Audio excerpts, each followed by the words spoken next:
जब आत्मा शरीर के अंदर है और आत्मा अनटच्ड है तो फिर धारणाओं का क्या मतलब है?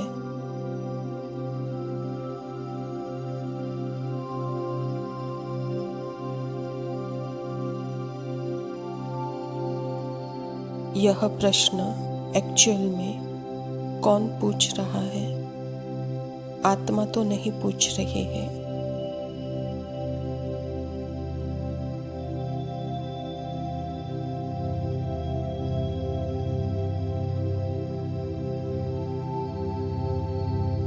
यह प्रश्न हो सकता है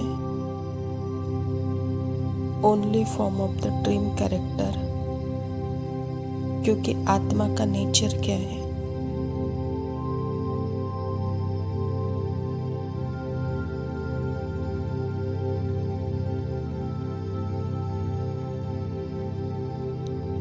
आत्मा का नेचर है एब्सोल्यूट प्योरिटी।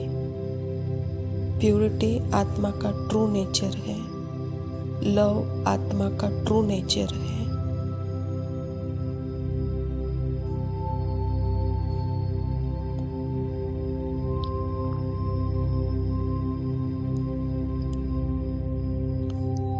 यह धारणाएं जरूरत नहीं, लेकिन धारणा नहीं लगेगी। आत्मा को नेचुरल नेचर लगेगा।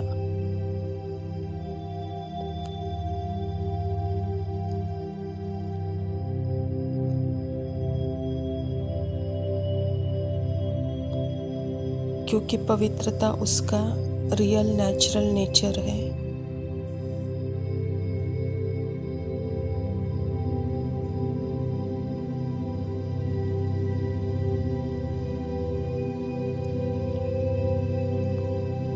आत्मा स्वाद के वश होकर रेस्टोरेंट में नहीं जाएगी, क्योंकि स्वाद से विवश नहीं होगी।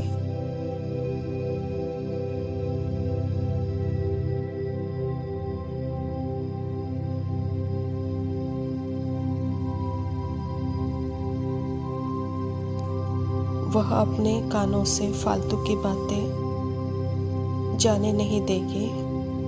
क्यों? क्योंकि आत्मा का इंटरेस्ट ही नहीं है उसमें, तो वो फालतू की बातें सुनेगी भी नहीं।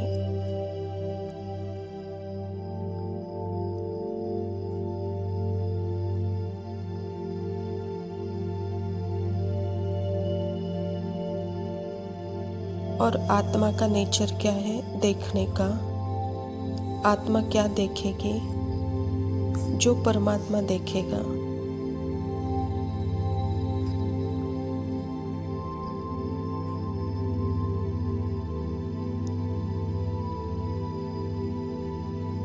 उसको पता है, बाबा ने बोला है, देखेगी तो सब कुछ फनी माइंड से ही दिखेगा, तो सब कुछ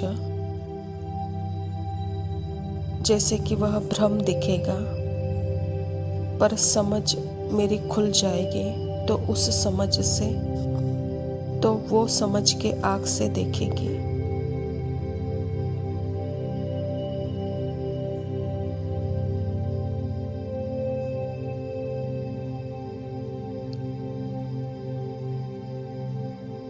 माया माया ही रहेगी, पर वो इग्नोरेंस खत्म हो जाएगा।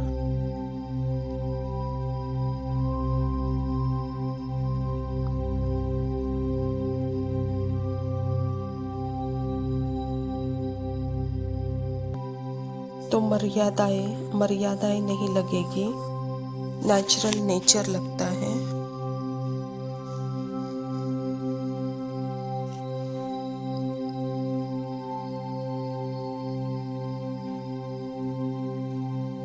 और संपूर्ण पवित्रता क्या है? अच्छा बुरा, गुड बैड, खूबसूरत बदसूरत, उन सबसे परे है, उन सबसे परे का सत्य है।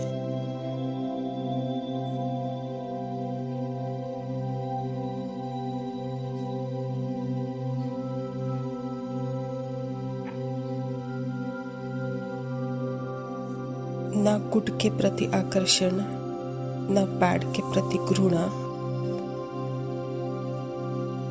ना अच्छाई से प्रभावित होना, ना बुरे के प्रति घृणा।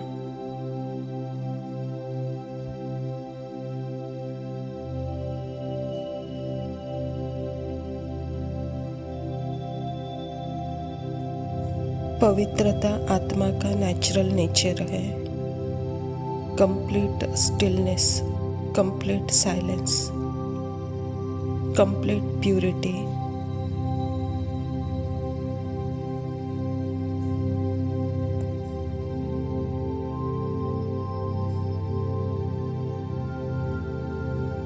अब इसका यह मतलब नहीं है कि मेरे अंदर दूसरे थॉट्स के वाइब्रेशन नहीं आएंगे या थॉट्स नहीं आएंगे।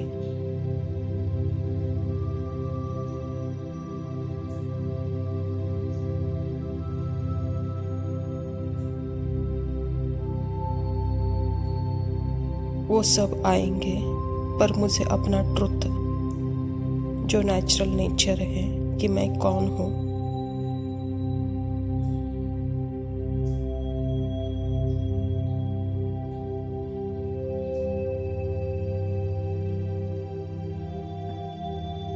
knowing you cannot experience it, just knowing, यह जानना ही आप इसका वास्तविक अनुभव है।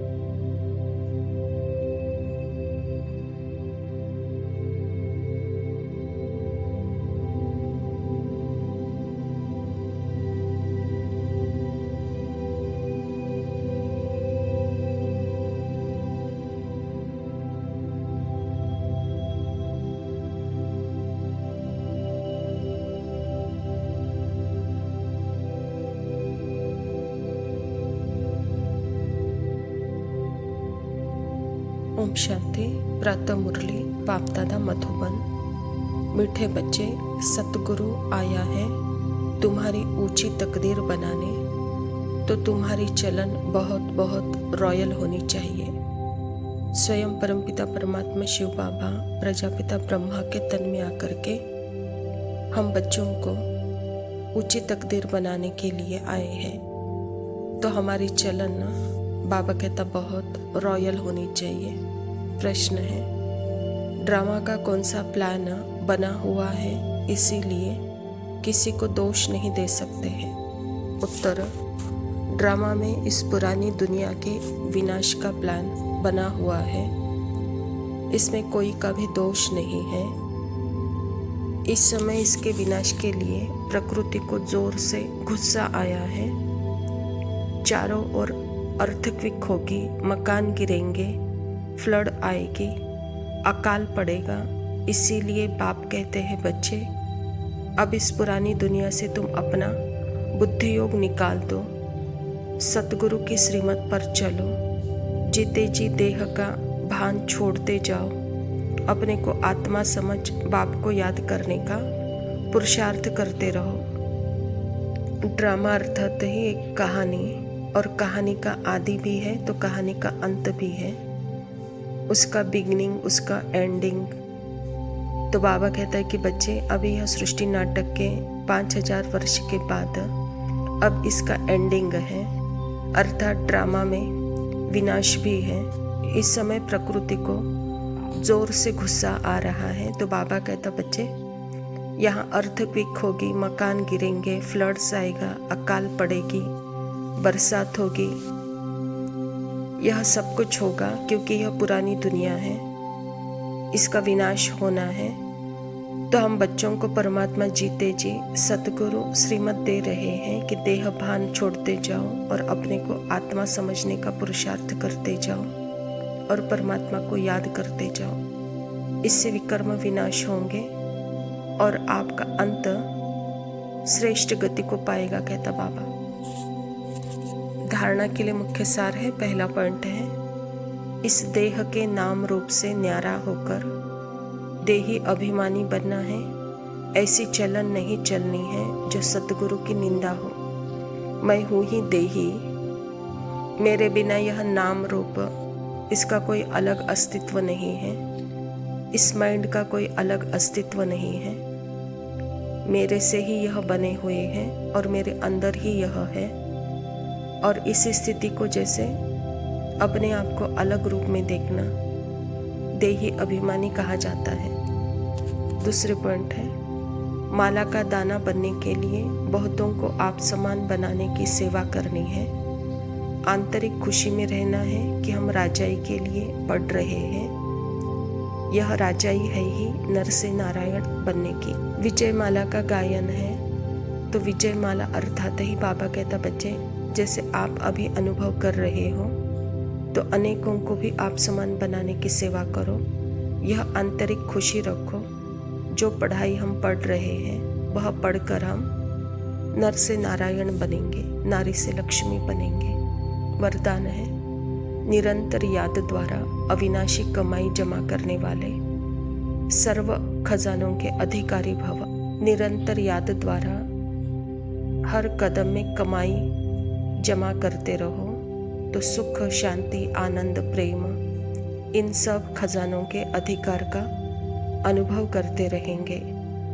कोई कष्ट अनुभव नहीं होंगे। संगम पर ब्राह्मणों को कोई कष्ट हो नहीं सकता। यदि कोई कष्ट आता भी है तो बाप की याद दिलाने के लिए आता है। जैसे गुलाब के पुष्पों के साथ कांटा उसके बचाव का साधन होता है, वैसे यह तकलीफें और ही बाप की याद दिलाने के निमित्त बनती है। बाबा कहता निरंतर याद जैसे कि अविनाशी कमाई जमा करने का साधन है और इससे सर्व शक्तियों का खजाना प्राप्त होता है, अधिकार प्राप्त होता है। तो यहाँ संगम पर ब्राह्मणों को अगर कष्ट भी होते हैं तो यह कष्ट भी बाबा कहता बाप की याद दिलाता है। यह तकलीफें भी याद दिलाने का निमित्त बनता है, कहता बाबा। स्लोगन है, स्नेह रूप का अनुभव तो सुनाते हो, अब शक्ति रूप का अनुभव सुनाओ।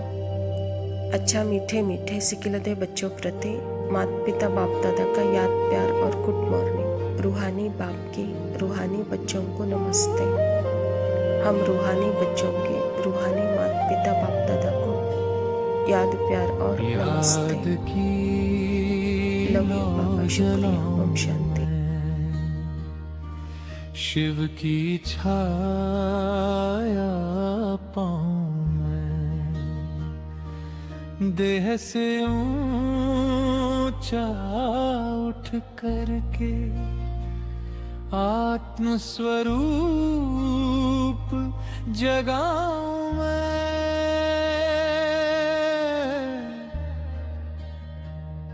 मैं शिव बिंदु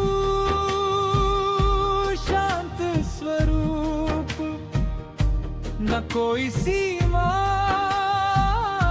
न कोई रूप, पल पल बाबा संग रह कर पावन कर लूं हर एक कर्म धूप। नयनों में बस एक ही सपना, सतयुग का स्वर्ग बसाऊं मैं,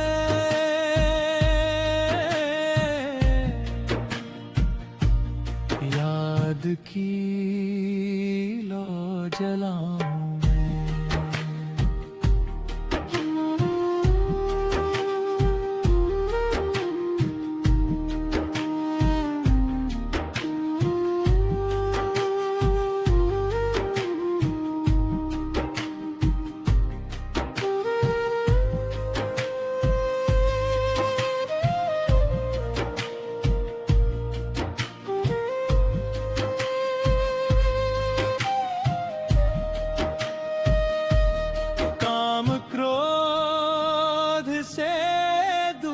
चली, लालच मोह की राख जली, ज्ञान सरोवर में नहाकर सोई हुई तकदीर जगी, शिव की श्रीमत संग संग लेकर जीवन नया सजाऊं मैं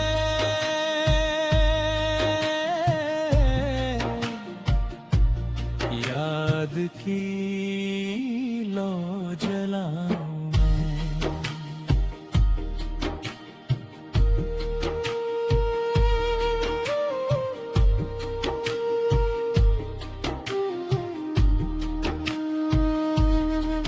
एक बाबा बस एक सहारा, वही है मेरा जग उजियारा।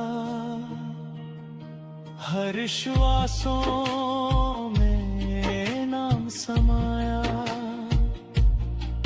मन मंदिर में दीप उजारा।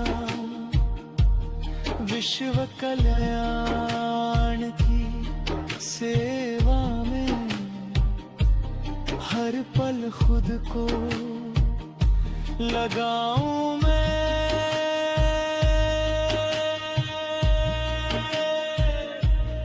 याद की लो जलाऊं मैं।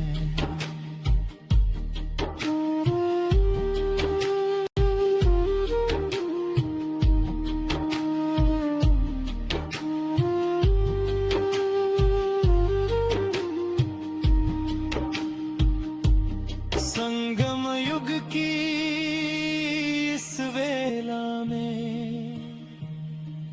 भाग्य लिखूं मैं हर बेला में। राजयोग का ताज सजाकर राज करूं सतयुग मेला में। बाबा की हूँ सच्ची संतान, यह पहचान निभाऊं मैं।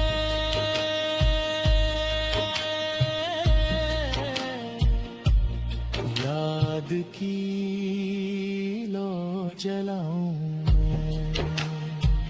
मेरा बाबा